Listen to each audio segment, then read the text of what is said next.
everybody? Welcome back to Cars and Spirits. On this channel, we showcase some nice vehicles and complement it with just a little bit of alcohol. So that's what we do here. So, as you can see today, we got a very special guest.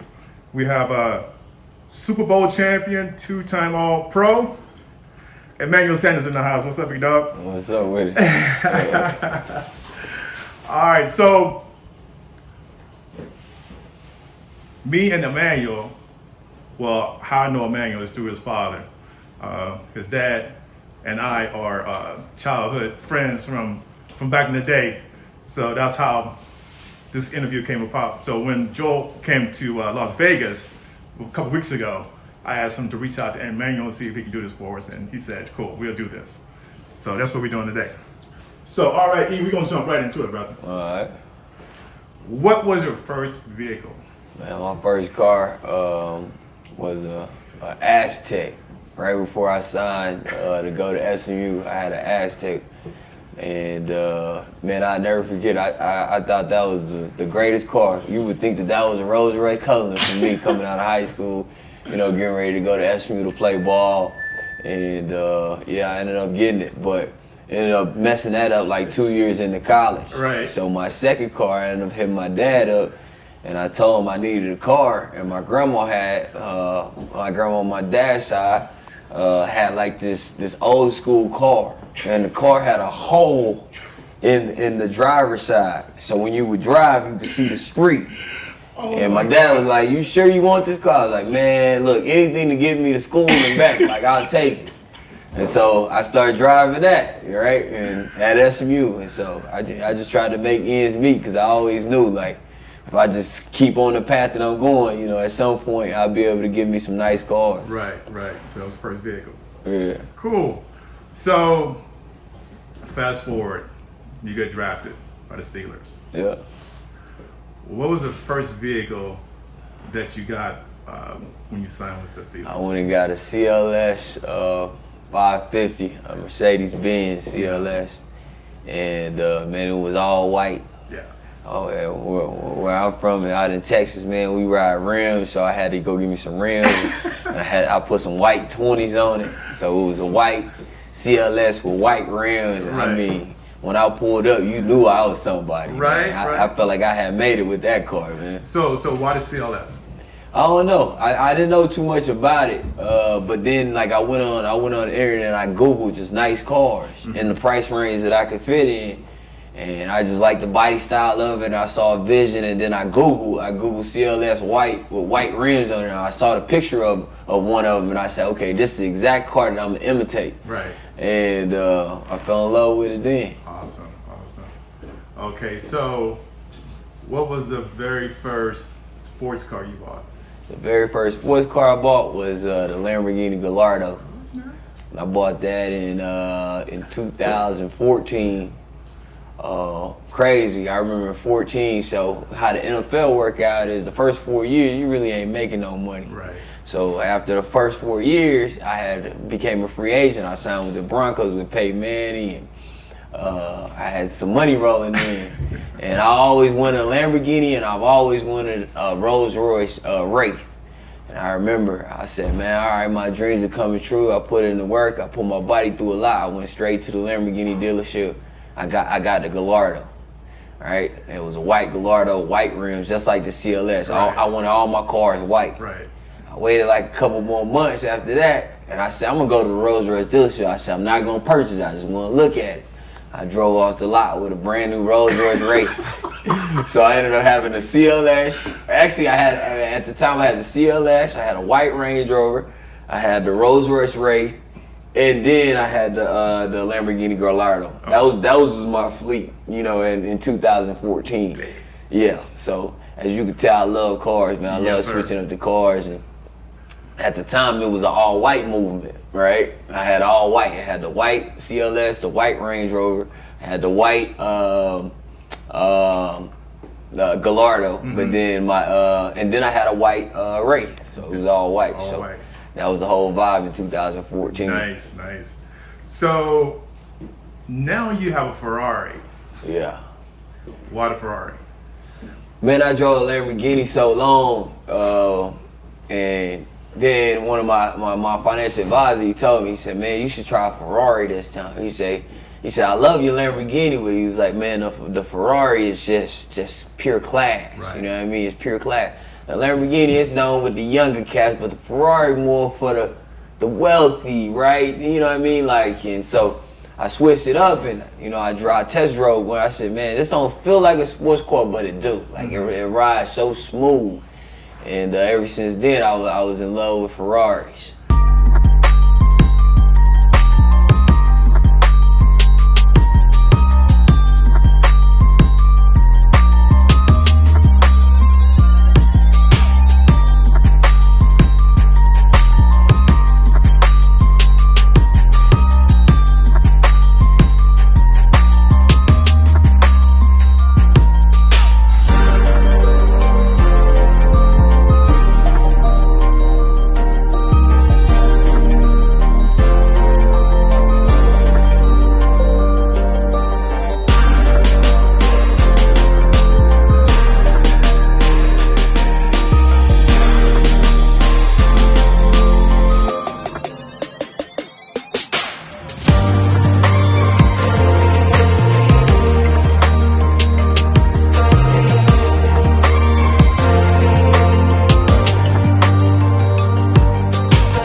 So, Lamborghini or Ferrari?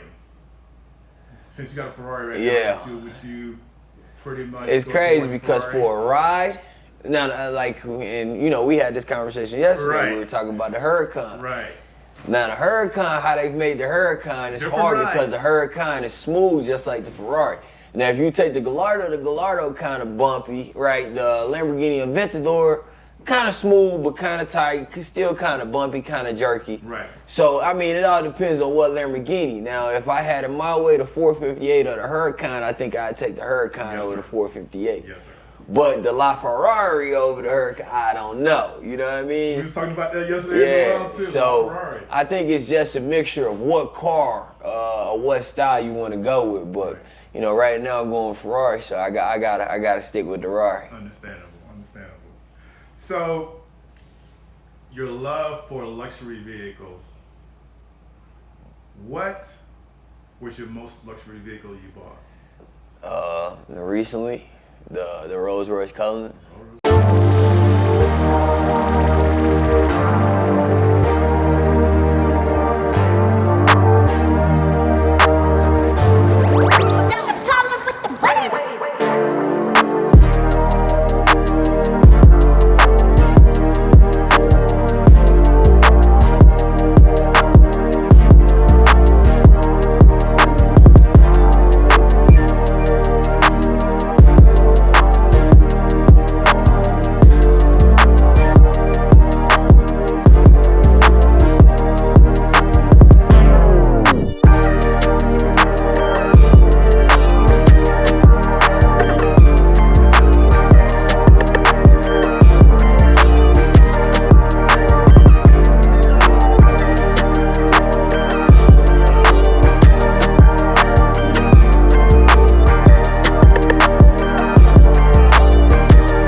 That car right there, man, that just made me feel just like all my hard work done paid off. Really? You know what I mean? That's just big dog status. Right. You know what I mean? Right. And I've had a lot of cars. I had the Rolls Royce Wraith. Yeah, that gave me a vibe, but it's nothing like that that SUV or Rolls Royce is just feeling like you just on a big ass yacht and just floats, it's just floating. It's just floating like a bed boat on wheels, if you ask me. Yeah, so, so that's definitely my favorite. But who knows? You know, in 5 years they might come out with something else. You like, all right, but as right now, that's my latest car and that's my best car for sure. Right. So is anything else that you got your eye on? Anything else? Nah. I think I got the best of that. All right, we'll see that. You know, I could probably upgrade my Ferrari, but I think eventually I'm gonna start getting in like old school cars. Mm-hmm. You know, we were talking about this yesterday. I'm gonna get me a garage because, you know, cars are also an investment to all the young people watching this and inspired by this. Like, don't ever get it twisted. Yeah, I'm spending money on these cars, but you know, with my Ferrari, the 458, I bought it, you know, 5 years ago, mm-hmm. and now, you know, the value of it has went up. So, right. you know, sometimes you can see cars as an investment as well. So Awesome. I'm thinking about getting into old school cars and possibly investing in them because, you know, once they stop making those cars, then the next thing you know, the value of them shoot up. Yes, sir. And so, you know, I'm thinking about getting me a garage. Okay, cool. All right, man, so we're gonna pivot a little bit. All right. I can't have you here and not ask you some football questions. All right, what's up? Cool. So you've been in the league for almost 12 plus years, almost 12 years, right? Mm-hmm. 4 teams, going on your 15. You've had some dope receiving corps in every last one of those teams, man. You know, you're almost approaching 10,000 yards in the NFL when only the 1% of athletes over the whole United States get an opportunity to play in the NFL. How do you feel about approaching 10,000 yards in the NFL? Man, it feels good. You know, the only thing I can think about is this: the work that I put in to get to that point. You know, I didn't wake up overnight and it just happened. Right. I outworked everybody. You know, I put the work in. I dedicated myself, and when I say put the work in, it just wasn't from a physical standpoint. It was outthinking people too, outsmarting people, the way that you carry yourself. Right. See, a lot of people get it twisted in the NFL. They think that, you know, the NFL is just built on physical tools, but nah, in order to last a long time, you also got to have a mental, and you got to be a professional in what you do on a day-to-day basis. Right.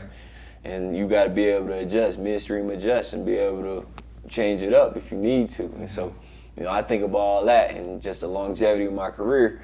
Like, you know, I rarely ever pat myself on the back and say I'm proud of myself, but I am. Yes. You know what I mean? Because, you know, the cars is nice and everything, but to, you know, endure the things that, you know, most people, that 1% wouldn't even put themselves through, makes me feel good about myself that I was able to do it. Absolutely.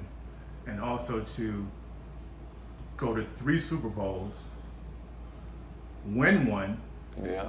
multiple playoff games or whatever. I mean, that people go through their NFL career and not even make the playoffs. Yeah. And you've been to 3 Super Bowls and won one. I mean, that's just crazy, man. That's awesome. Appreciate you. That's awesome. So E, brand new season, brand new set of goals, brand new team. What are you looking forward to in this next season with the new team? And I'm looking forward to having fun. You know, a wise man once told me, how you spell fun? W-I-N. Yeah. Right? And so the Buffalo Bills organization, they fans are crazy, right? And when I say crazy, I mean crazy in a good way. You step to us, you're going to get stepped on. Right. Like, that's just their mindset. And they love their team, they love their city, they love their players, and they're winning right now. They got a young, hot quarterback in Josh Allen, got a young, hot receiver in Stephon Diggs, and I get to link up with my boy Cole Beasley, who I played with in college. And so, you know, I just see us, man, this year just having a lot of fun. And when I say fun, I mean W-I-N, winning a lot of games. And then, you know, when the month of December come around, which is my dad's favorite time of the year, where you sitting up and you watching ESPN and you seeing where places are going to be placed and teams are going to be put and win the playoffs. And then that month of January, it was just, now it's playoff football time, win or go home. Yes, sir. That's what I thrive for. I had a couple years where I didn't make the playoffs, and truthfully, man, I just felt like I didn't even want to play football no more because I love winning, right?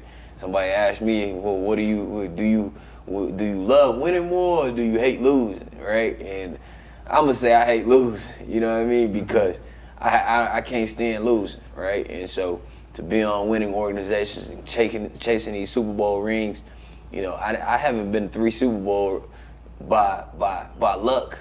I kind of placed myself in there. I turned down money at some points just so I can win. Yes, sir. Because I always knew that if I'm winning, I'm happy, and my happiness is everything, right? It ain't the money. You know, winning is what makes me happy, right? And so, you know, I put myself in another position with the Buffalo Bills to win and try to get another Super Bowl. Awesome. Try to make history too, man. Absolutely. If I make it to one more, man, I'll be the first player in NFL history with 4 Super Bowl appearances from 4 different teams. Yes, sir. I told you new category for that. I told you yesterday, right? So, speaking of the fans, as far as the fan engagement this year, what are you looking forward to as far as the fans? Man, I'm looking forward to getting out there, making plays. They know about me, but they don't know about me. Like, people have seen me play, but they ain't seen me play on a week-by-week basis. They don't see the passion that I bring to the game, the love that I have for the game. And so for me, like every fan base, I always want them to just appreciate my craft. And when I say appreciate, really the work that I put in and the passion I have for the game. And I hope that it matches them, because I know that feeling when it's 3rd and 4 and them fans is watching that television and they fist all current stuff and they heart beating fast and somebody make that play for them. And then when they get up, they throw that first down sign, the same feeling that they have inside, I have it inside as well. And so our energy is matched. And so I'm just trying to match energy with the fan base and have fun and enjoy winning games. Right. So speaking of that, as opposed to last year with no fans in the stands. Yeah. How big a difference was that to play last year with no fans? And that was an adjustment. That was an adjustment. You had to love football, and you had to be mentally locked in to really adjust to that. Now, us as human beings, we adjust to everything. Sometimes, if you tell somebody, they say, "Oh, I don't think I can do that." Us as human beings, we can do anything because we gotta adjust. And so that first game, running out that tunnel when they said, "Here comes the New Orleans Saints," you run out, this is pure crickets, right? You like, man, it's kind of weird.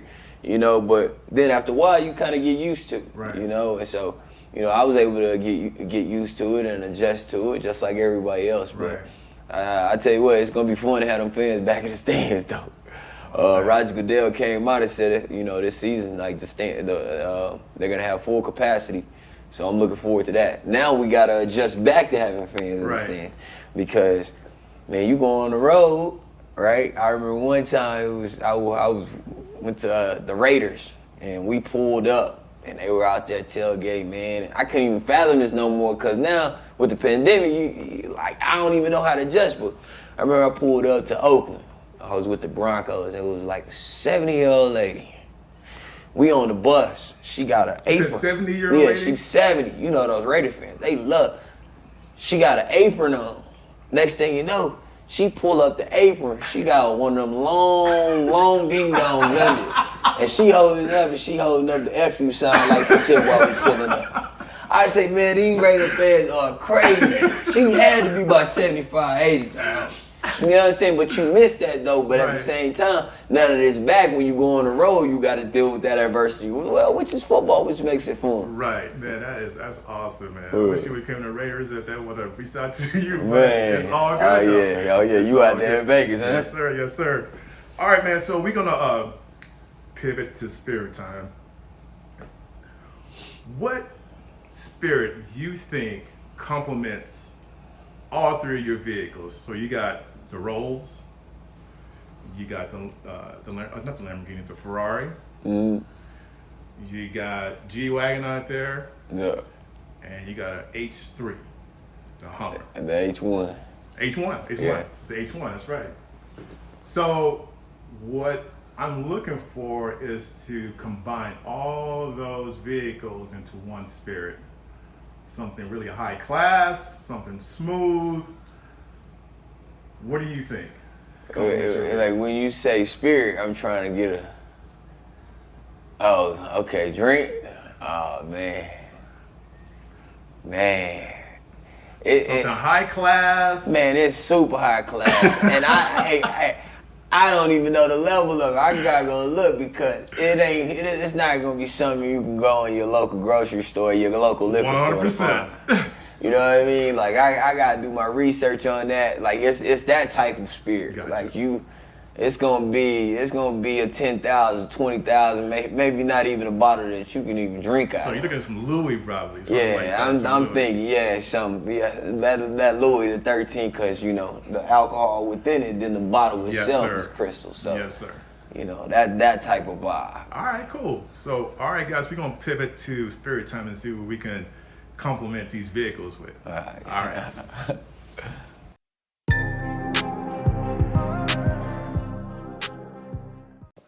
All right, guys, for spirit time, we came up with Dos Artes. Extra añejo to complement all of these vehicles. He got the Range Rover, he got the Ferrari H1, and the G-Wagon. So, brother, I appreciate you doing this for me, man. Sure, man. It's awesome that you came out and did this for me. I really appreciate it, bro. For sure, looking forward to seeing it, man. Yes, sir. Salute.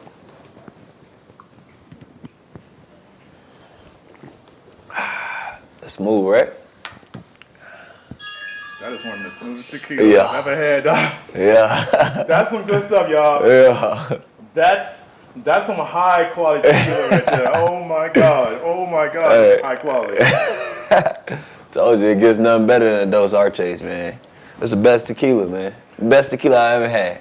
Hey, Cars and Spirits are bottom line. We ain't got there yet, man. So our funds is limited. But hey, guys, I really appreciate you guys stopping through and check out this video with E and myself. And I appreciate him coming out, his busy schedule, and next time. Peace.